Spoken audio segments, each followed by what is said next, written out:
ठाउँमा म कहिले जिगे कुकुरी तेरो नि छोरा छ कि फेरि सट्टै बोल्नु चाहिँ फेरि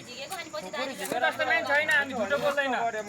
पाप गर्दिन तेरो छोरा छोरी नि छैन कि पाप नबोल फेरि मेरो दुईटा छोरी छ कि म यहाँ पाइप उठेर यताको ताने एउटा दमिनी बनिन्छु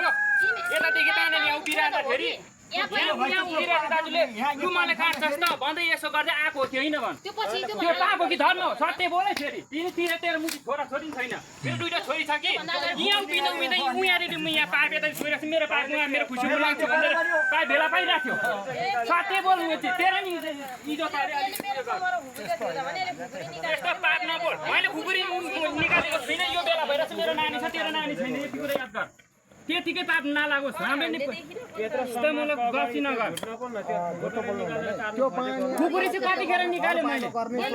सट्टै बोला तेरो छोराछोरी छ कि दाजुको नानी नहुने रहेछ मैले विचार पाइसकेको छु नभए नि ठिक छ तर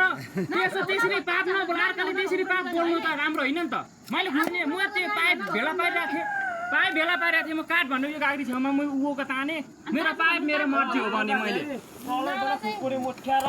मुठ्याएर मैले यहाँको पाइप उयो पिराएँ त्यहाँदेखि यताको पाइप तानेर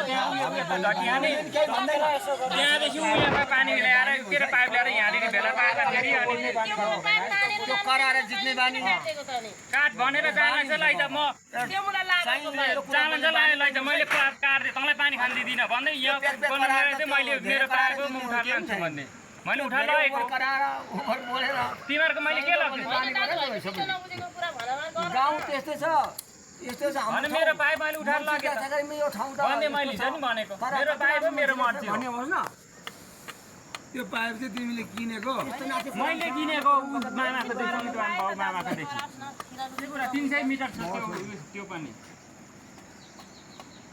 त्यस्तो नि हो मान्छेले 1000 रुपैयाँ सानसानो कुरामा त तर म दाजु भाइ गाठे हामीले ल्याएको त्यो मैले पाइप उठाउँदाखेरि उसले पाइप तिमीले किन्यो भने त्यो लगानी तिरेर पानी खानु मिलेर खान त भयो नि त किन काट पाएन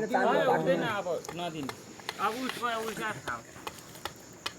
त्यसो नगर न पानी भनेको कुरो त नानी आफूले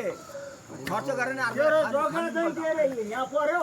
फेरि छट्टपट्ट गरेर मिल्छ त मुझे पास गरेर हिँड्थ्यो बाउले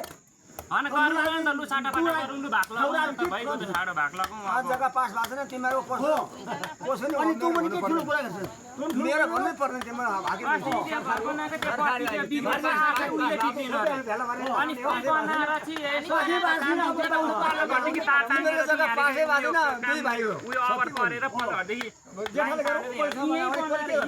के बिग्रिन्थ्यो त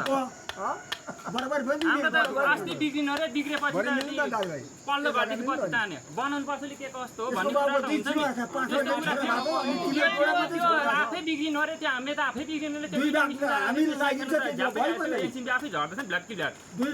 त्यो छको त आफै झर्दो रहेछ 2-3 चोटि झरेछ एमसिबी नपुगेर त्यहाँदेखि त भित्र अर्को जलेछ त्यो रातको चाहिँ त्यहाँदेखि त बिग्रिएर आफै मेरो त हप्ता 15 दिनसम्म बत्ती बोलेन कता कता फोन गर्दा गर्दा भन्दा यहाँ काम गर्ने पर देखियो नि यहाँ हाम्रो त आफै बिग्रिनु अरे त्यो बिग्रिरहेको थियो अरे त्यसो भन्छ अनि माटो खानु अरे म त उयो सबै माटो उता खान्थ्यो सबै माटो गीत गर्ने मलाई के भनेको त्यसो म माटो खाने मान्छे हो त त्यस्तो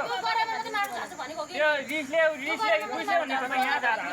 यहाँदेखि उँधो त्यहाँनिर माटो जान्छ कति गएको छ त्यो बुझाइदिनु भनेर भनेको होइन यहाँ यो सुर्खामा माटो गोजर हुँदा पनि माटो झार्नु दिने बोलिदिन्छ त नि आफ्नो